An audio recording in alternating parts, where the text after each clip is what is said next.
Hello, hello, hello. Good evening, listeners out there on WhatsApp Radio. Today is the 10th of February, 2022. And we've got in the studio with us Mr. Ben Ross, who is going to tell us a life changing story. So please call a friend and tune in on Patsy Development Hour. Tonight, it is all about life, what you can make out of it. And tonight, we just want to welcome Mr. Ben Ross to Patsy Development Hour. And our purpose is to motivate, energize our listeners to develop themselves to be the best version of themselves. Nothing else but the best version of themselves. So, Ben, a very warm welcome tonight at Patsy Development Hour. And we just want to say thank you so much for sharing your life story. And I'm sure it's going to motivate. Call your children and call your family members to listen. This is a family program and it's supposed to really energize you, motivate you to be the best version of yourself. So tonight, warm welcome again to Ben. Ben, can you hear me? Yeah, I can certainly hear you. Hi, Pat. Great stuff.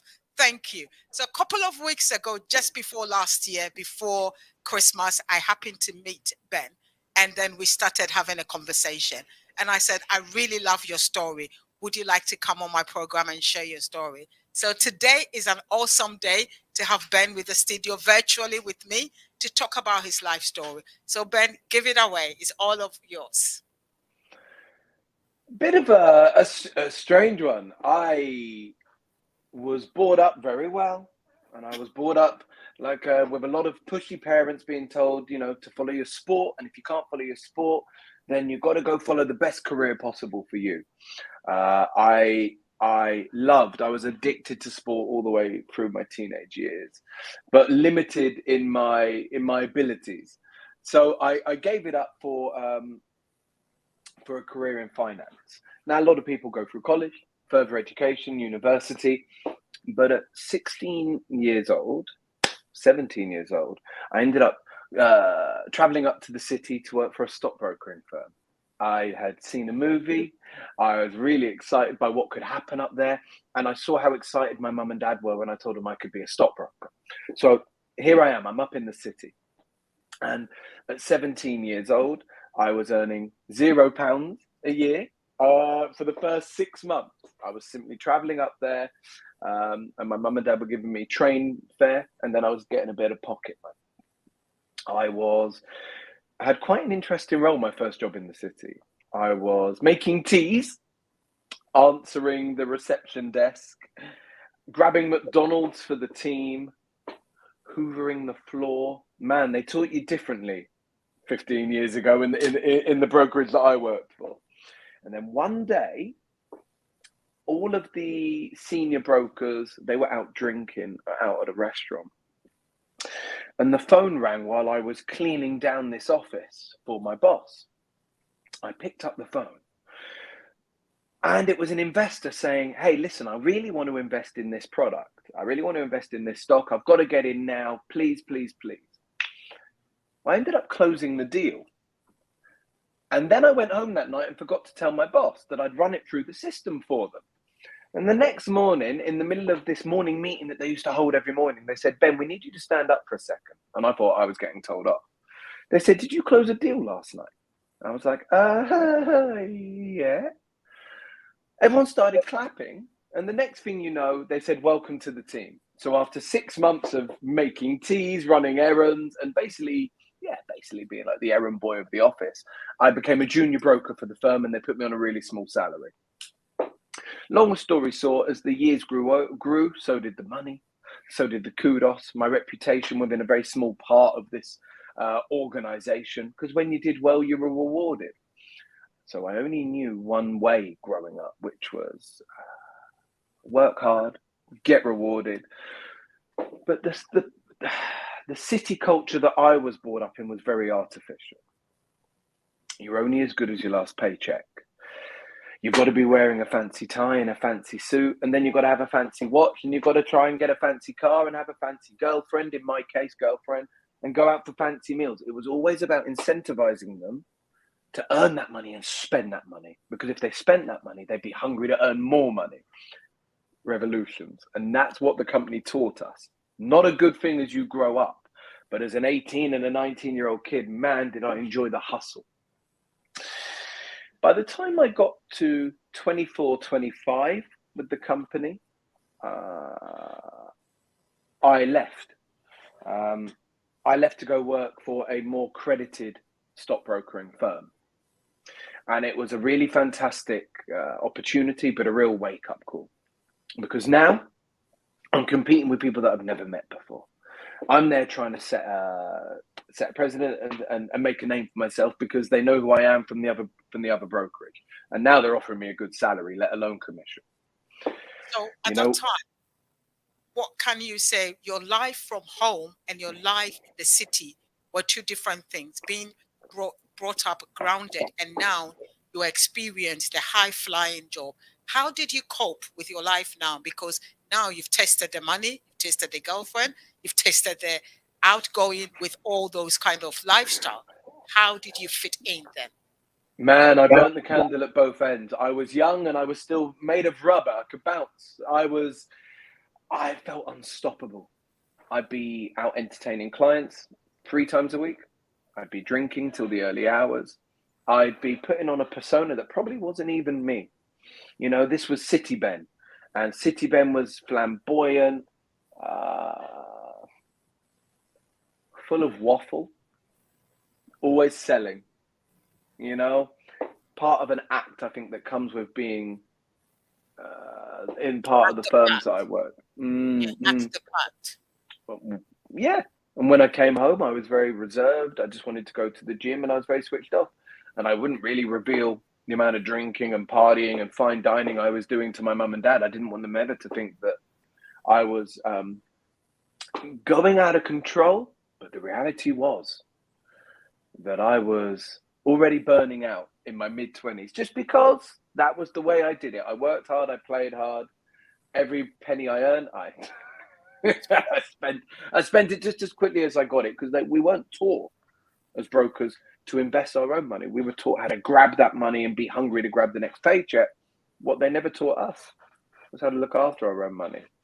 And that's my fault. So it was 2 different Bens. It was Ben from 6:30 in the morning, but the Ben that got home at 6:30 at night was a very different guy. And I very rarely shared that person. Except with the guys. What can you share with young boys or even ladies wanting a city life at that young age? What advice can you give them? Do more. Absolutely. Due diligence in your company. That's the key one. I worked for companies that were fun, but they were flash in the pan type of companies. So I worked for the type of companies that would burn you to the ground. They would use you as a number. And they knew that if you were burnt out, no worries, we'll move you over. Next person comes in, we go again. Real investment companies and real employers look for long-term investments. And the best investment they can ever make is in their staff, something I didn't learn for years. So what I would be saying to young kids looking up right now is, if you're on Indeed.com right now, don't be excited by the salary. Don't be excited by the potential. Be excited by the potential salary. Be excited by the career progression. Find a company that has a proven track record of taking someone who's 18 and making him a grown-up at 25. Give them the life skills so that when they get to their mid-20s, they know more about how to reassure their own lifestyle, how to save, how to spend, how to pay their bills, instead of just learning how to drink beer. That's what I would say. Invest in a company that will invest in you. Fantastic. So listening out there, if you are listening, make sure if your kids are going into working in the city, they learn to look after themselves and they learn to save and learn to look for credible company to work for. The money is there to be made, but look after yourself. So now, Ben, now in the new company, earning more money, doing more stuff, what happened next? I tell you what, the first month was really rough. They put me and 4 new guys that they'd hired on one table, long table, and we all had 4 screens split into 4 boxes. And they said to me and the other 3 guys that at the end of that month, 3 of us would be leaving. And they said, we're going to monitor all your calls, log your call times, log how many sales you make, how many repeat deals you have with those customers. And at the end of the month, one of you will be staying. Well, I've now gone from a job that had 6 years of on and off, 6 years security. I was a family member there, but I just didn't feel secure in the longevity of that business. I've left that company. I've joined a new company that looked all bells and whistles, but they're now telling me I've got a month to secure my job after begging me to come work for them. All right, game on. 1 month later, I broke all of their records for a new starter in the first month. I was joint top of their leaderboard with some of their more senior brokers. To the day, I don't know how I did it. I think just pure luck, really, when I look back now. But anger that they put me in that position. Anger was the type of thing that got me out, got me fighting. But I tell you what, the second month, I was bottom of the sales board. And the third month, the very bottom of a 20-man sales floor. That meant I could afford my train ticket, but it meant I couldn't afford the food at lunchtime. I could afford my rent and my train ticket, but I couldn't afford food. In the third month, I was bottom again. And in the fourth month, I was told that if I didn't get my act together, they would have to look at swapping me out for someone else. Now, I was always used to being a high earner and at the top of my game.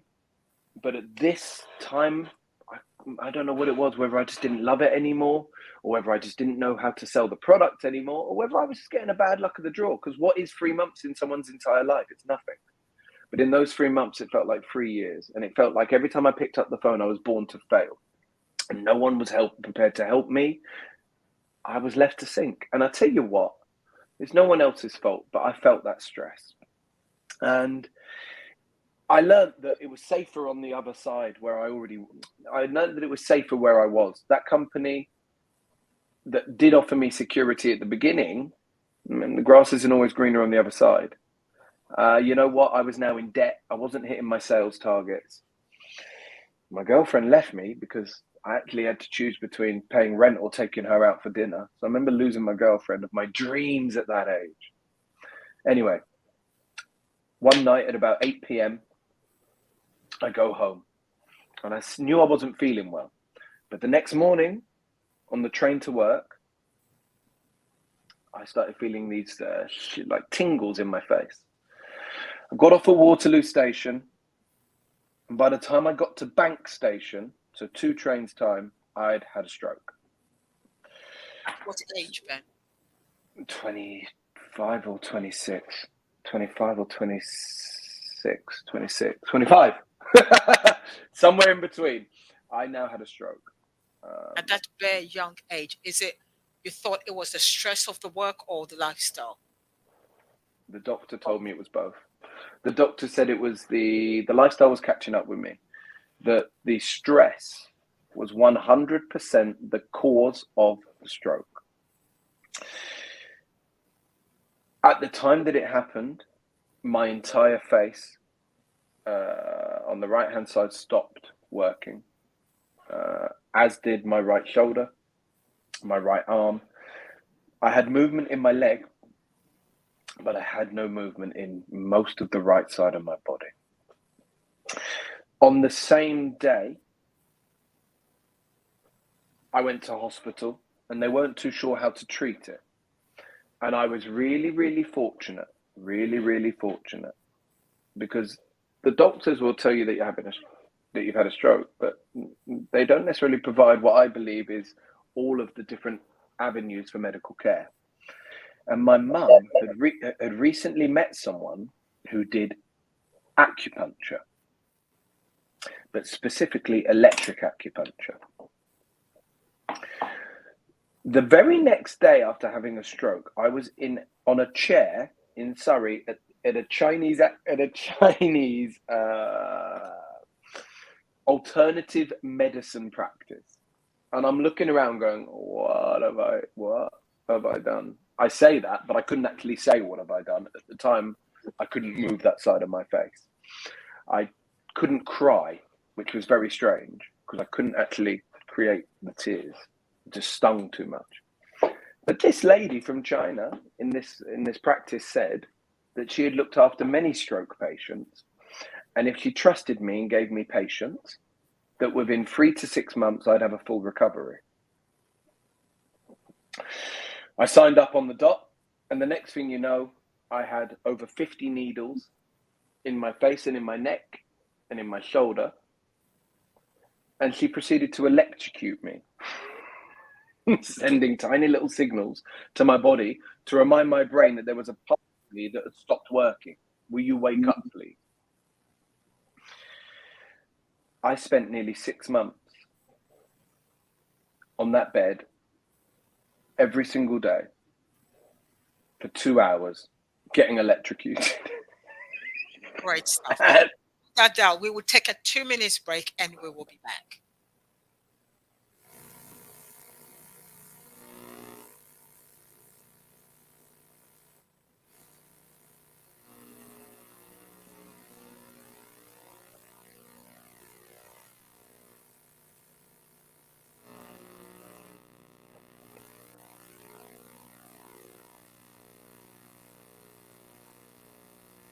Okay, maybe carry on until while we get somebody in to sort out the short break. So, Ben, now you've had a stroke at the age of 25, and your mindset, you are somebody who really wants to work hard to be at the top. Now, where is that vision? Where is that dream? Where are you now? Thinking about, I need to get better, but I need to go back to work. How will you? Great question. So within 3 months, we started to see progress. And after 3 months, my eyelid started to blink again. My right nostril started to move, and my right side of my mouth started to move again. And I was able to start talking properly for the first time, where people could understand what I was saying. So once I realized that I was in the fortunate few percent where I might be able to recover from this, my mind immediately stopped thinking about my current disability and started thinking solely about, man, I'm going to go walk back in that trading floor. And in 3 months' time, I'm going to be the number one broker on that floor. And I'm going to be the mentor. I'm going to run that team. That team's going to listen to me. And I'm going to give that place hell.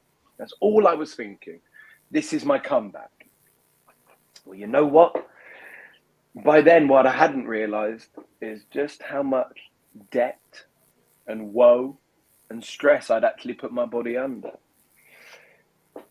I'd financed the therapy by getting a large bank loan because, quite frankly, money didn't matter to me at that point. I couldn't be any worse. I had to, save myself.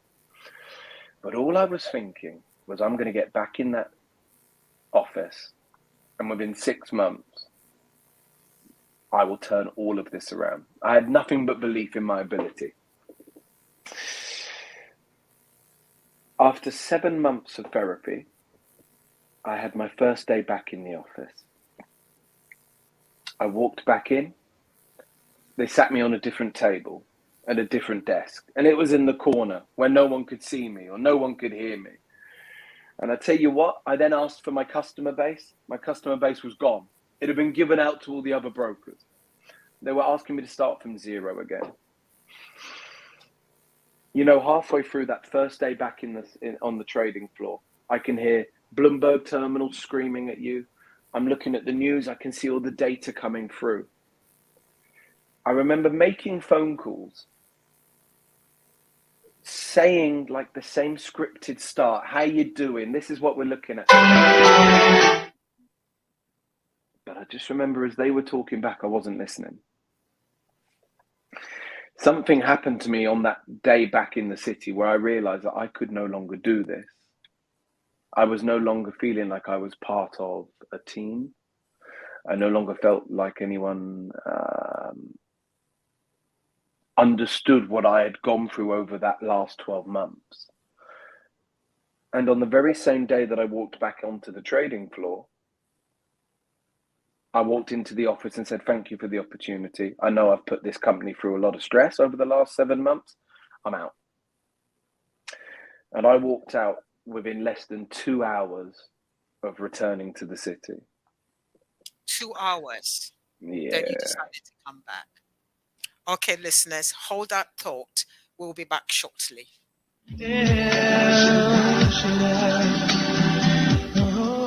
Through your love and through the rain, save the son of Abraham. Through the power of your hand, turn the sea into dry land. To the outcast on her knees, words of God who really sees. And by your mind you set your children free. El Shaddai,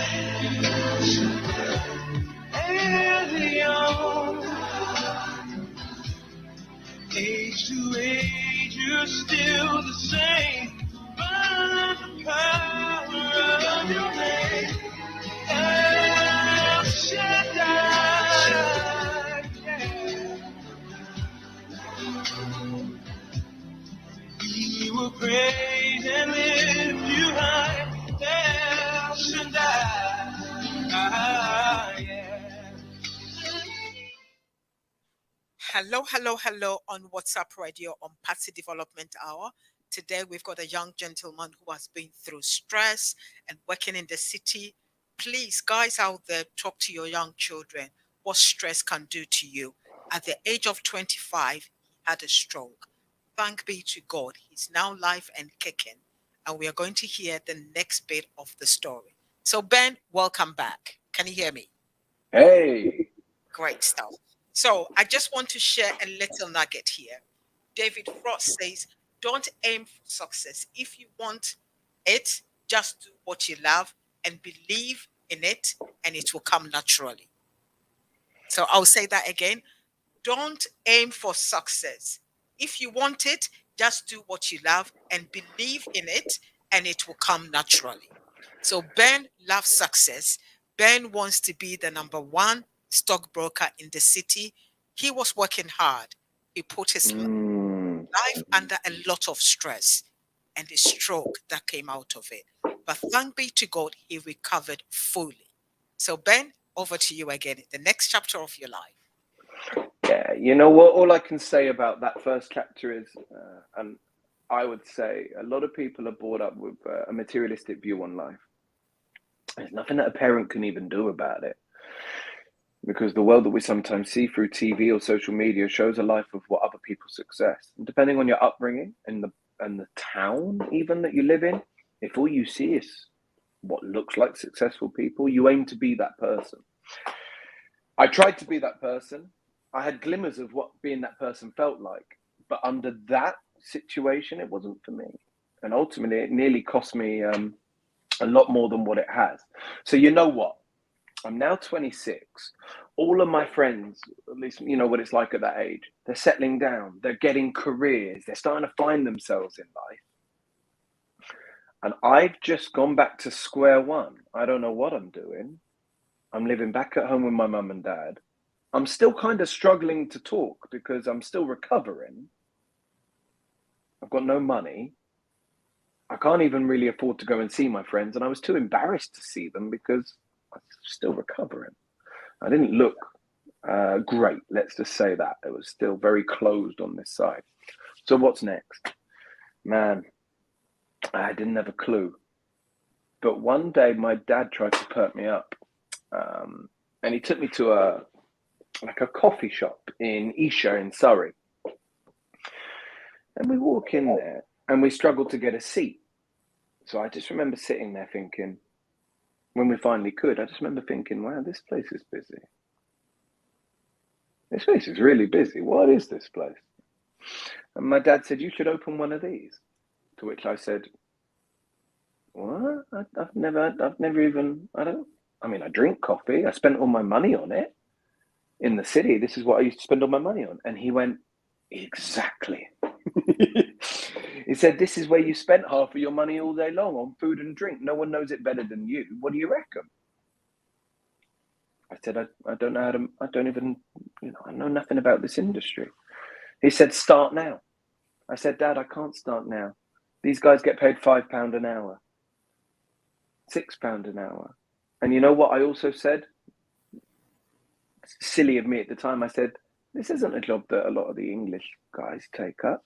And it was the stupidest thing I ever said, but I was young and dumb at that point. And I remember thinking, this is a job actually that most English people frown upon. A lot of the time they've been born and raised to think, actually, this is a job maybe that they aren't meant to do. Maybe that's just what I was taught. Well, you know what? The following week, at 27 or 28 years old now, we've now managed to get to 28 years old. I'm a dishwasher in Isha, earning £5 an hour. And Ben was a stockbroker, now a dishwasher. How many people can bring themselves so humble to be working in the city, fly-collar job, meeting with the cream clients, spending in the posh restaurant, now doing washing up in the coffee shop? And that's what when Ben shared a story, I said, I hold my head to you, because a lot of people will hide behind those things and still use the credit card. But you decided to change that. Yeah, you know what? I was in debt. My family had helped me a little bit, but my God, was I in debt. I had become sloppy, lazy. I'd kind of given up a little bit. I wasn't even doing things that I used to do, like being in the gym, because the injury that happened to me made me not care. So here I am, 27 years old. I'm on a dishwasher, or like a pot washer, call me what you want. And it's a display, like it's open plan kitchen, so the customers could see you. And I remember in the first weekend that I was there, Saturday and Sunday, I was there for like 2 10-hour shifts, and I must have seen so many people that I knew. I remember some of the girls would laugh at me. Some of my old friends, they would see me there and they were like, oh, look at him. Wow, how times have changed. Ben's now a dishwasher boy. I remember hearing one of them say that when I was at the till. So a bit like in one of those movies, I was being mocked. Anyway, there I am. I'd never felt so low, but I'd also never felt so humbled, because I'd never worked what was just a normal everyday job before, with normal people doing a normal thing. I was only ever used to seeing numbers on a screen, and that was my life. All of a sudden, there I am learning how to wash knives. And I tell you what, I was getting told off more in that weekend than I'd ever been told off before, because I wasn't even good enough to be a good pot washer. Truly. So there I am at 23. Yeah, I couldn't even do it, probably. They were telling me I was too slow. The next week, I was too fast. The next week, a few weeks later, I worked so damn hard at being the best pot washer I could be that I burnt myself. I had burns to the day. I've still got little scars all the way up me, because I just would not stop. At the end of my third shift, they said, you're the best pot washer we've ever had. Fantastic. And I thought, you know what? I'll take any compliment I can get right now. Thank you so much. I said, would you teach me how to make coffee? One day, I'd love to maybe open one of these shops. My dad even said to me, if I can learn the game, maybe he'd help me out at once. But, and I kind of said it bashfully, because I didn't want to sound like, hey, my daddy's going to help me. But I couldn't help myself anymore. I had a bit of savings, but really I'd spent it all getting myself healthy. They said no. Fair enough. I said, listen, if you don't mind, then I'm going to start looking for other work, because I now know how to wash dishes. Now I need to know how to make coffee. And I found a job a couple miles down the road. And it was at another coffee shop, but this time it was a far busier coffee shop. And there I became humbled. There you were treated like almost inhumane at times. You came in, you were shouted at from 5:30 in the morning till 3 o'clock when you left. You never did anything right. You are on £5.50 an hour, So I'd had a pay rise of 50p an hour, but I'm now 28. I think I'm 28 Wow. at this point. Yeah. And I spent 3 months there. But as I was there, they taught me how to make coffee, and I started making coffee. And I remember all of a sudden this place used to get this huge queue. And the boss said, "Why is there a big queue?" And one of the customers said, "It's because they're after this guy's coffee." I'd been learning off a YouTube video. I hadn't been learning anywhere else. But I realized that there was a small selection of customers coming every morning because they wanted their coffee fix from me. Okay. I started to get a bit big for my boots. I said to this lady, "Listen, make me the full-time barista. I don't need to cook and I don't need to clean here. Just put me on that coffee machine." She said, "No, you've got to do what everyone else does." I said, "I'm not prepared to do it for £5.50 an hour." And she said to me, "Who do you think you are? That's what these guys are prepared to do." I'd never been so humbled, but I also realized how badly these people were being paid or, in my opinion, treated. Anyway, I started suggesting what to do in the shop to improve the numbers. The area manager of this shop came, and I won't say the company, but the area manager came and spoke really highly of me. It angered my manager. So she fired me. I think looking back, she was getting told off and criticised. The numbers were low. I was talking to this area manager about how I believed we could do things. You know, at this point, I felt a bit confident that I could add value, and I got fired. So I can't even earn £5.50 an hour, and I'm 28 years old. So I'm now back at it, and I'm starting to think even this industry is not right for me, but I'm picking up things. And I found a coffee shop in Surrey that was looking for a manager and was prepared to train up the manager. I drove to the coffee shop. I begged to speak to the owner, and the owner just happened to be there on the same day. So, Ben, what I'm hearing through this is, even though you've been burnt out, you were put humiliation, you did not give up. You keep pushing yourself. And that's the strive I want people to know. It doesn't mean that it's going to be easy, but you don't stop there. You keep pushing yourself to get to where you want to get to. Well, you're going to live your life, or you're going to live your life one way or another. How you want to live, it's up to you. And I just know that some people value things differently to others. And at that point, I realized in my life that I no longer valued money. I valued praise and value, sense of worth. Being good at something was what I wanted to feel again.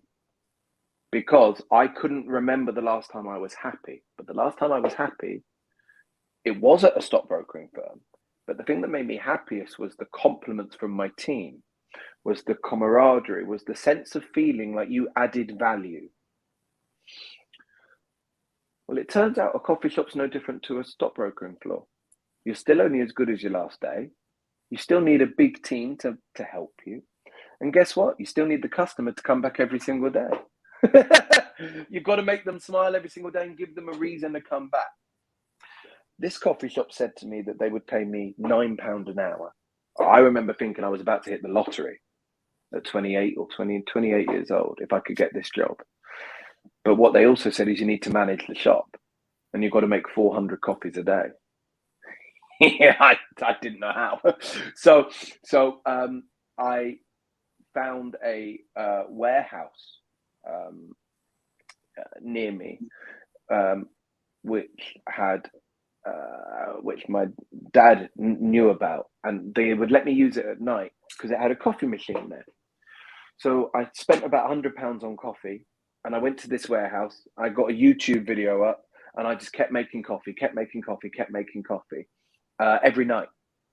And then I came and did my first day at this coffee shop. I had my first day as a probation manager. Anyway, I'm given a team. I've never really managed a team before. They're all 18, 19 years old. They're all on their phones. They're all looking at their social media. They weren't really interested in listening to me. And I'd also never trained anyone before. So I kind of said, listen, guys, we're all in this together. And I'm going to create an incentive. We're going to have a record month.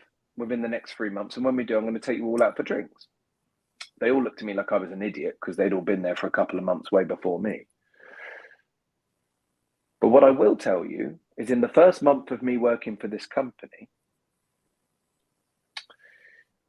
the signs were there that I knew what I was doing. I'd managed to create this morning rush coming into the shop every morning because there was a train station down the road. So I said, if this shop opens at 7 a.m. instead of 8 a.m., this was the trick, and offers a cheaper coffee than the competition with a better quality, made by better baristas, they'll keep coming back. And within a month, there was a queue at the shop every morning. It might have only been 30 or 40 people, but they were the same 30, 40 people. Well, in the second month, that queue was maybe 150 people. It was big. And it was a queue that started to go out the shop and to the left. So from 40 to 150 within 2-3 months. So I just want to share something with audience and yourself. Anthony Robbins says there is a powerful driving force inside every human being that once unleashed can make any union dream come a reality. And that's you, Ben. You had something in you that I have to achieve this. No matter from a potman to coming to learn how to do coffee, you did not give up. You kept pushing and persevering. I just wanted to know what it felt like to be a winner again. And being a winner can be interpreted in so many different ways. But for me, it was challenging myself.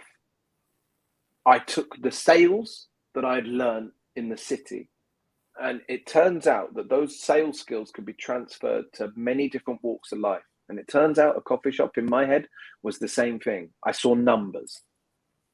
You pick it up at price A, you can sell it at price B. If you build a relationship with customer A, they will continue to be your customer. I only saw numbers. And because I only saw it as numbers, and because I like talking to people, we got really lucky here. Now, within a month, that man, the owner of the coffee shop, was speaking to me saying, what are you doing that's so different here? Because you have added another 30% to our daily taking. And we're seeing significant, they were being very open with me in their profits, and I won't reveal that. But it turns out what I just had quite a unique ability to be a really good barista, whether it was that I was the quickest, I was the most, it was a combination of quickness and personality, I'll be honest. I think personality is about everything. Wherever you go, you are able to build that friendly atmosphere, and also bring everybody at the same level. You didn't act as a manager. You wanted to make sure all the teenage there, they were fulfilled, and you pushed them. For sure. From your for shop, sure. broken piece, you transferred it into the coffee shop. For sure. So I'm now 29, and I've sat with the owner of this coffee shop, and I've said, look, I think I'm really good at this. And I've been honest for the first time and said, I used to be a broker. This is what I do now, and I love it here. And then I said to the owner of the company, if I get things right in 12 months' time, then I'm going to start looking at opening my own shop. I don't know how I'm going to do it. I don't know if I can even afford it. But I'm going to give you my all for the next 12 months, and then we'll talk. I said, in the meantime, I want a share of the profits. The bloke said, you're an idiot. Like, who do you think you are? I said, I'm going to hit this target for you. And if I hit this target, I want you to give me a percentage. Well, the very next week, I started serving different foods, different coffees, different things that I believed were going to help the company. I budgeted it. I'd equated the margin. I'd highlighted that to the owner of the company. And he said, I'll give you 1 month, because they were worried that I was going to start spending some of their well-earned money. Well, actually, I gave them their record month full stop. But the thing was, whilst I was really enjoying this success, I wasn't making any money. And at 29 years old, all of my friends now had nice cars, nice houses, and this materialistic side of me started to come back. All right, well, you know, what is next? Like, can I create a career for myself? Well, it turns out I couldn't afford a coffee shop. So to earn extra money, there was a hairdresser's, 5 shops down. So 6 days a week I'd work at the coffee shop, And on a spare day, on my day off, I started working at a hairdresser's on their reception desk. I don't know how to cut hair, but I started learning how to wash hair and take phone calls and use their booking system because they were prepared to pay me £100 a day. And I'd never been offered £100 a day before. Well, it caught the attention of my dad, who wondered why I wasn't coming home after 6 months. And I said that for 6 months I've been working in this coffee shop and I'm also working at this hairdresser's. So just before I turned 30, he showed me, he said, I want to take you somewhere. And he took me to this really small building, maybe the size of this room. I'm telling you, it was small. And he said, what do you think? I said, what is it? He said, it's going to be your next coffee shop. I said, you can't even fit a seat in it. And he said, who cares? I liked it when he said that. I mean, honestly, I thought it was an abandoned room. It looked like something you'd put the bins in. He said, you see this, I can get it really cheap. And I made a joke. I'm like, yeah, funny that. I'm not surprised. Not really anything. But I gave in my notice with that management, with the company that I'd worked with now for 8 months. I also gave in my notice at the hairdressers. And I opened my first business 3 months later. I had the smallest coffee shop in Surrey. Well, maybe even London. Because I'll tell you what, I mean, yeah, I'm looking at this room now thinking this room's too big. It had a little window, one chair.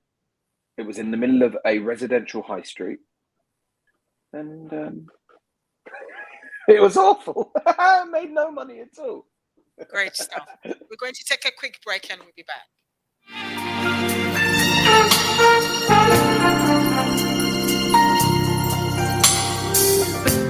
Lord, it was you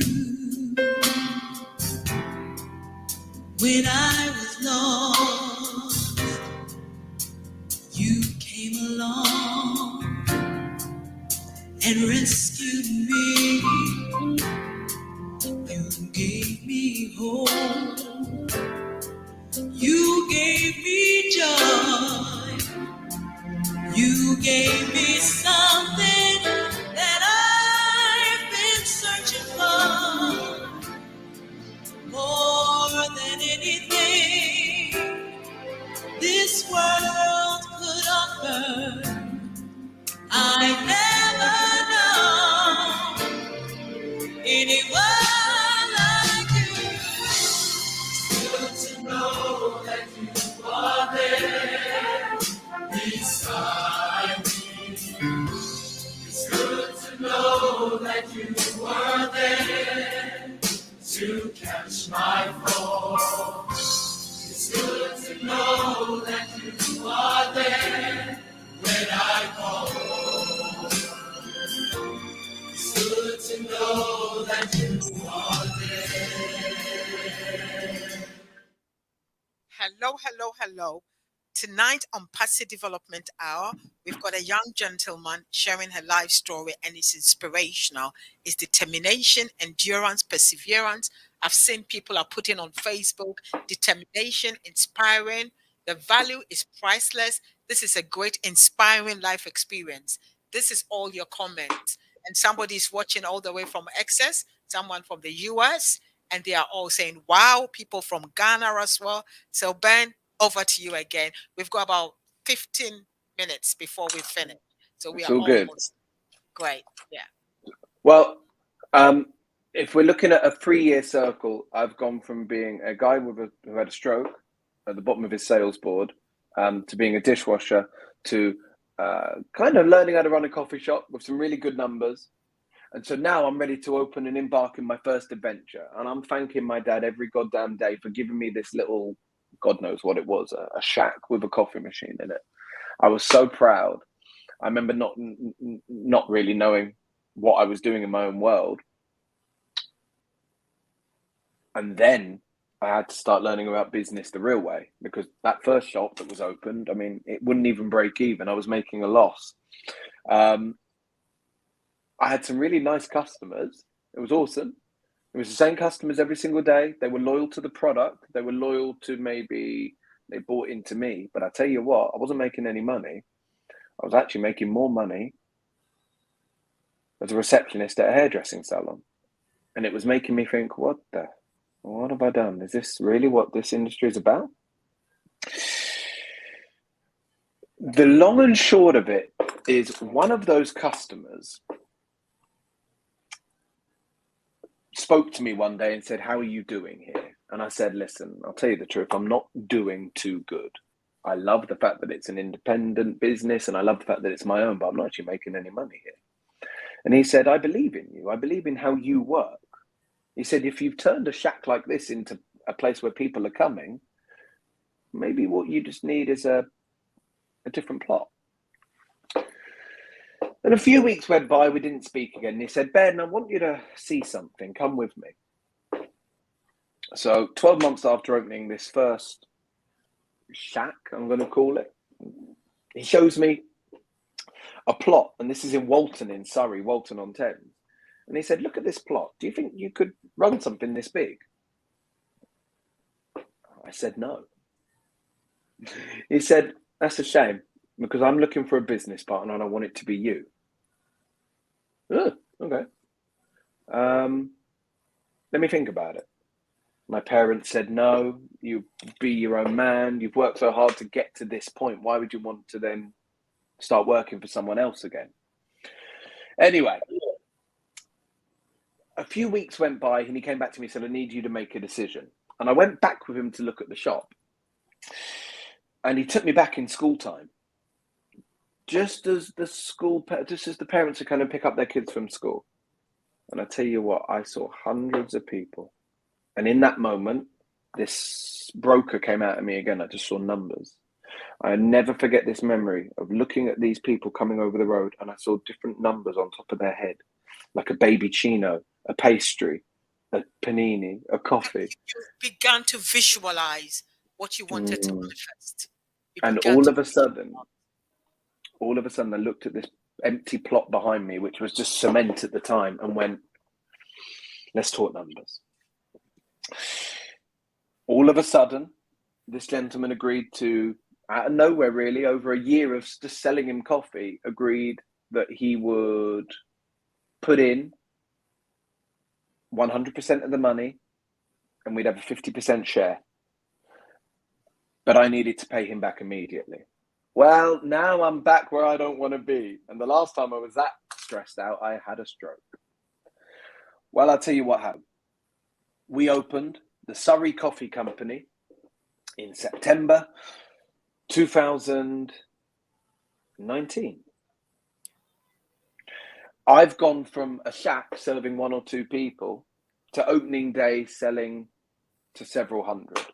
And the long and short of it is, instead of working alone, I'd now had a team of 6 people and me. And I remember that first day thinking, what the hell has just happened to me? How have I got to here? How have I got from being in that little shack to here? It was the best feeling I'd ever had. I didn't sleep that night. All of a sudden, I understood what it was like to see a shop that was taking significant numbers. And I worked 7 days a week for the first 3 months. And guess what? I got ill. I got so ill because I'd burnt out that I needed to take a few days off. Fair enough. The short of it is, in the first 6 months, that company reinvented my life. It changed everything. And hearing the feedback from this wonderful community was inspiring for me. Well, guess what? 6 months into opening, lockdown, Corona, COVID. So 6 months into opening on this huge, exciting adventure, we got told the shop had to shut. I'm thinking, man, I'm finished. I owe this business partner of mine all this money. This shop's been told we can't even open. All right. Sometimes you just have to accept it's not meant for you, Ben. Or is it? So I went on the government website. I looked at what's legal and what's not illegal. And guess what was legal? You could open a supermarket. So I called up the local council and said, hello, I'm the Surrey Coffee Company. I'm a supermarket. I said, no, you're not. I said, yes, I am. You come here tomorrow. You look at this shop. I am going to be your local supermarket. They said, how does that going to work? The next day, two members of the council came and looked at my shop. And I said, this is what I'm going to do. Fruit and veg here, fish, chicken, here, here, here. I said to them, do you have a customer base that you are not going to be able to supply to? They said, what do you mean? I said, well, you must provide to social affordable housing. And they looked at each other like, huh? I said, yeah, you must do that, but you're not going to have the supply chain. I've got the suppliers. So you let me open as a supermarket, and in return, I'll supply to your social affordable housing list. You give me their details, I will get you the drivers, and I will deliver. You see, Ben, you don't stop. Somebody would have said, COVID has happened, there is no way coffee shop. But you invented yourself strategically, ASAP. You did not stop. And that's what I want all listeners to be listening to. Don't stop. If you fall down, get up again and look around and see, what can I do? Carry on. I'll keep it sweet at this point.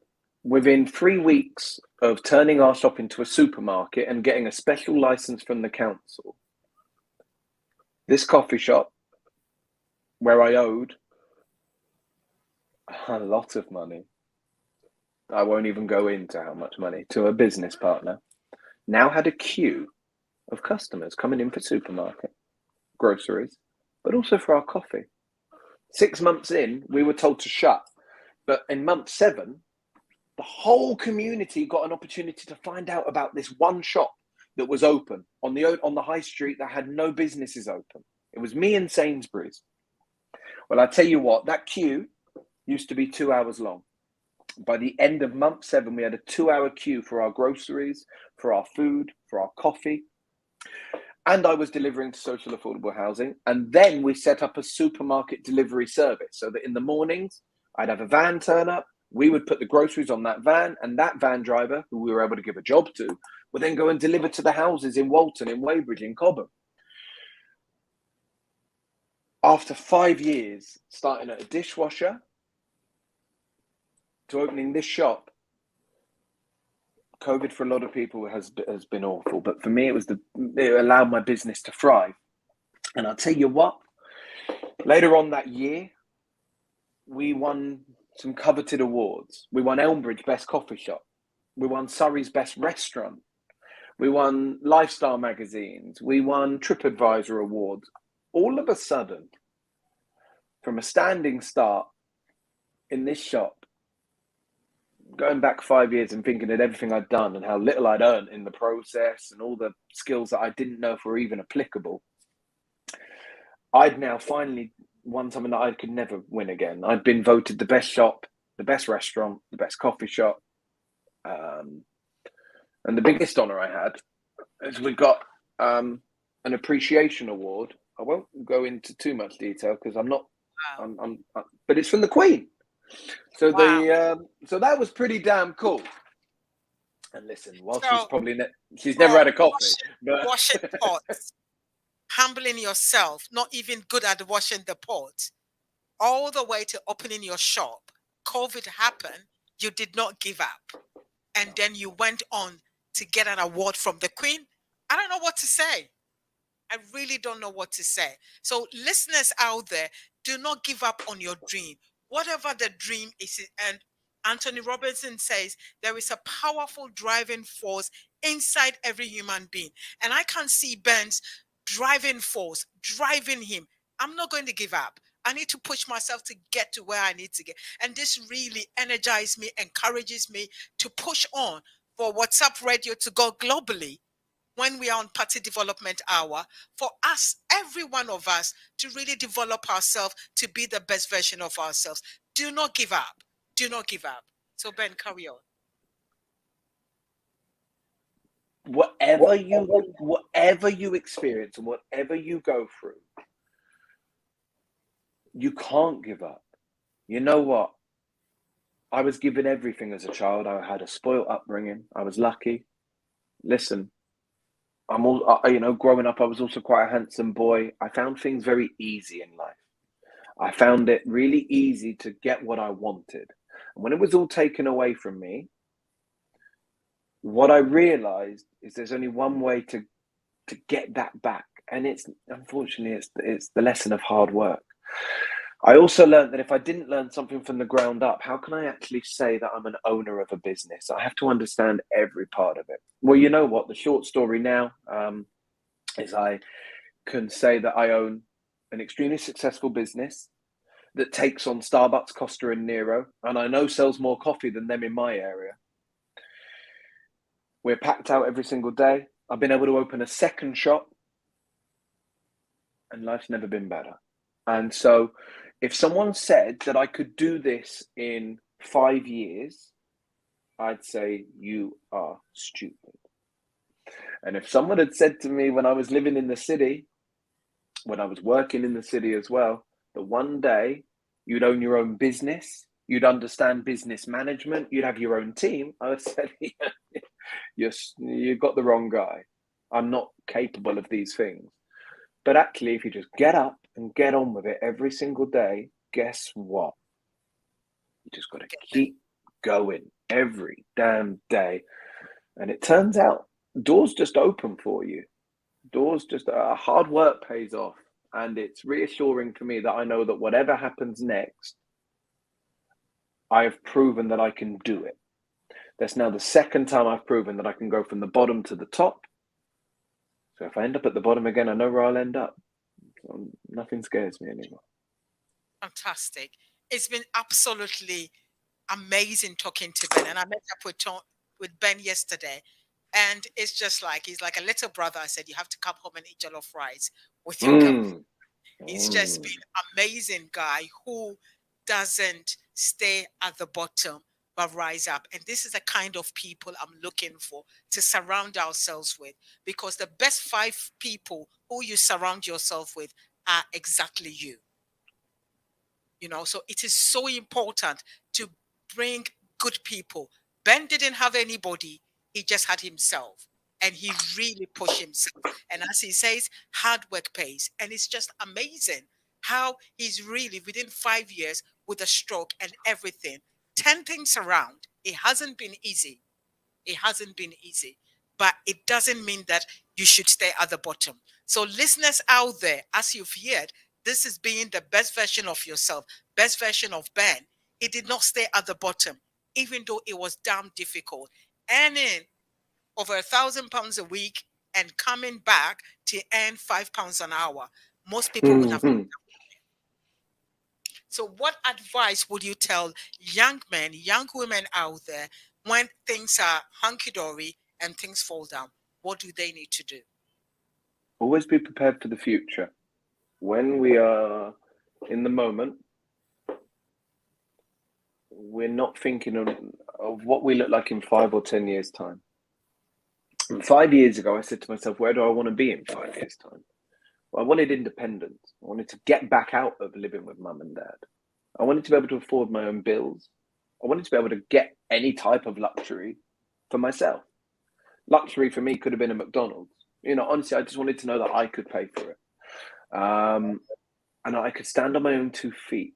Standing on your own 2 feet is what makes a man or woman of yourself. Because without that, you can't grow.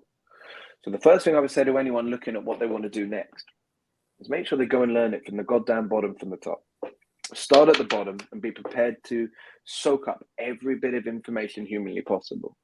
And it's never too late. Never think it's too late. Thank you get so that? much. That's all right. Thank you. You've got so many comments. Thank you for sharing your story. God bless you. Well done. Oh, really?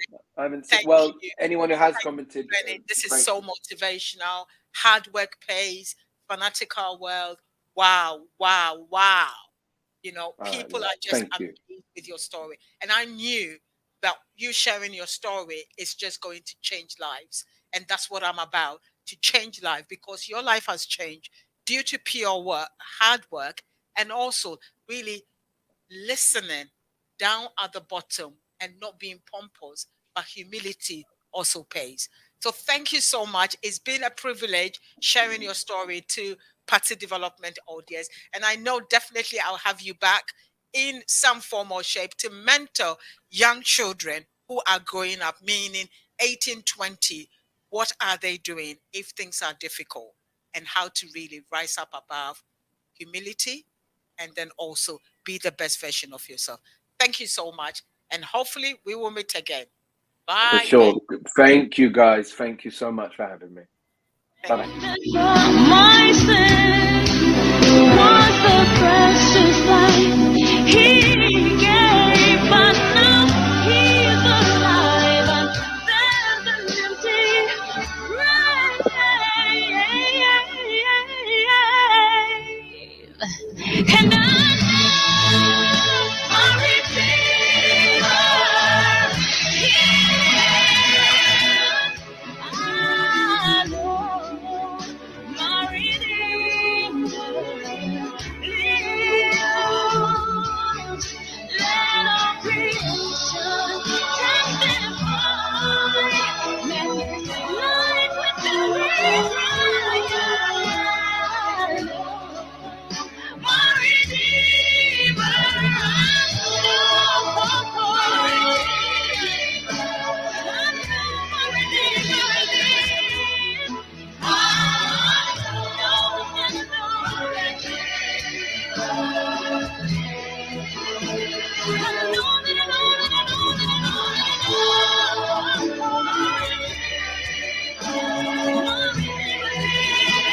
because He lives, I can face tomorrow.